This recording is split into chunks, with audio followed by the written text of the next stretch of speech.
A celebration of faith. Welcome to the Purim Perspective.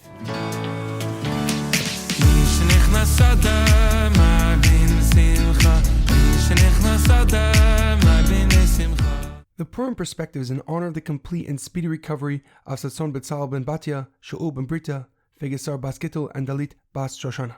The Purim Perspective is dedicated in memory of Shlomo ben Edward and Edward ben Shaul. May their souls be uplifted and their memories a blessing.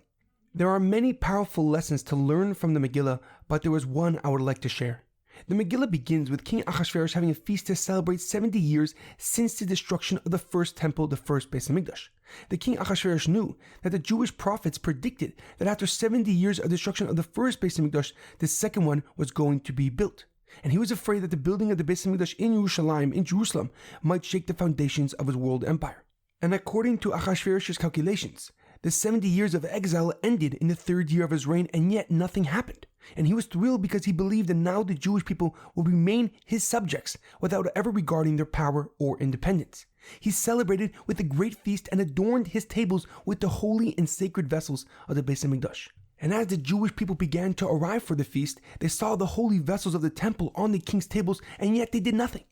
So God's anger was aroused by the Jewish people's disrespect. They went to a feast that had the vessels, the kalim of the Beis Hamikdash temple, on display and enjoyed it. So he allowed them, the Jewish nation, to suffer the persecution of Haman HaRasha.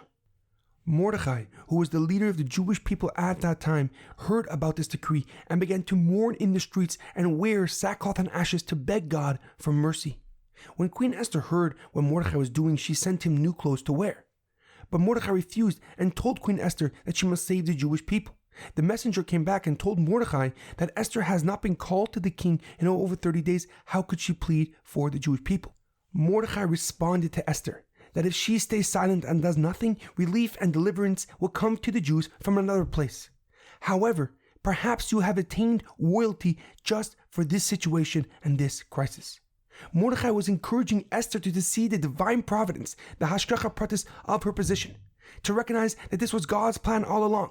And all she needs to do is believe, to believe that she was put in her position to set God's plan in motion. Queen Esther shows us when she went to the king what true faith is. It is not about being certain, but having the courage to live with God, with Hashem, in the presence of uncertainty.